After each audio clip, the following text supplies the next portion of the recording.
ये है talks news network और आप देख रहे हैं पॉलिटॉक्स, राजनीति का कच्चा चिट्ठा।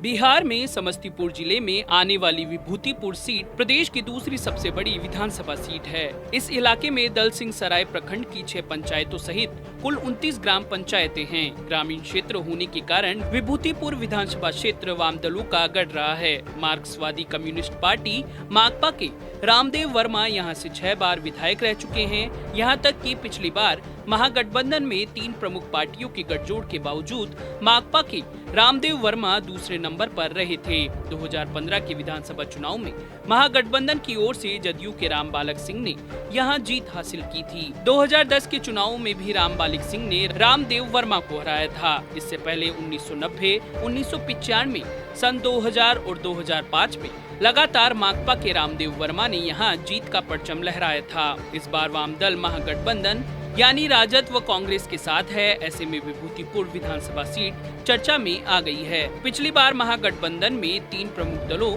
राजद, जदयू, कांग्रेस के साथ रालोसपा जैसी कुछ छोटी मोटी पार्टियों के समर्थन के बावजूद माकपा के रामदेव काफी कम मार्जिन से सीट हार बैठे थे। 2010 के चुनाव में भी रामदेव वर्मा जदयू के ही रामबालक सिंह से हारे थे और दूसरे नंबर पर रहे।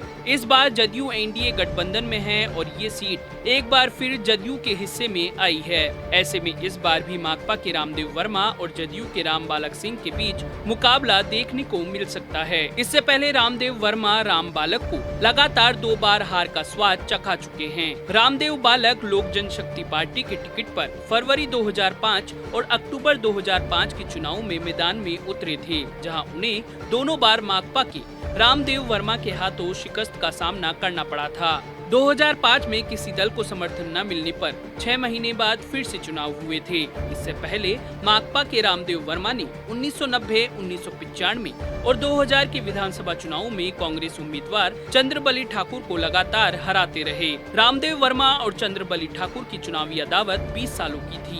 कांग्रेस के टिकट पर चंद्रबली ठाकुर ने 1985 के चुनाव में माकपा के रामदेव वर्मा को मात दी थी। साल 1980 के चुनाव में रामदेव वर्मा ने कांग्रेस के बंधु महतो को हराकर माकपा को जीत दिलाई थी। इससे पहले कांग्रेस के बंधु महतो 1977 में जनता पार्टी के सुरेश प्रसाद महतो को विभूतिपुर विधानसभा सीट पर मात दे चुके थे। विभूतिपुर विधानसभा क्षेत्र की आबादी 2011 की जनगणना के मुताबिक 3,98,181 है। इसमें अनुसूचित जाति और जनजाति का अनुपात क्रमशः 17.7% और 0.04% है। 2019 की मतदाता सूची के अनुसार इस विधानसभा में 2,57,381 लोग अपने मतदान का इस्तेमाल करेंगे।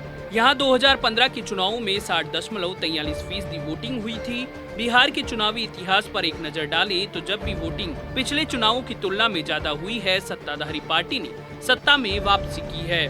दूसरी ओर जब भी मतदान पिछले चुनावों के मुकाबले कम हुआ है, तब सत्ताधारी पार्टियों ने अपनी कुर्सी गंवाई है। विभूतिपुर विधानसभा सीट पर यादव, भूमिहार और राजपूत वोटर्स भी अहम माने जाते हैं, लेकिन कुशवाहा जाति के मतदाता निर्णायक भूमिका में होते हैं। कहा जाता है कि इस क्षेत्र के कुशवाहा जाति के मतदाता एक मुश्त वोटिंग करते हैं, इसलिए उन्हें निर्णायक वोटर माना जाता है। दूसरे शब्दों में कहा जाए तो जिन्हें कुशवाहा समाज का समर्थन मिल जाए, उसकी जीत पक्की मानी जाती है। रालोसपा पार्टी के मुखिया उपेंद्र कुशवाहा भी इसी जाति से संबंध रखते हैं। रालोसपा और जदयू पिछली बार महागठबंधन के बैनर में थी। ऐसे में जदयू के उम्मीदवार ने यहां से जीत दर्ज की, लेकिन इस बार विभूतिपुर के समीकरण चारों तरफ से बिगड़ गए हैं। रालोसपा इस बार बसपा के साथ तीसरा मोर्चा गठबंधन में है। एनडीए पिछड़े और दलित वर्ग को साधने में जुटा है, वहीं महागठबंधन दलित और मुस्लिम यादव समीकरण पर दाव खेलने की तैयारी में है। यहाँ महागठबंधन का दावा इसलिए मजबूत दिख रहा है क्योंकि सभी वाम दल महागठबंधन के साथ हैं।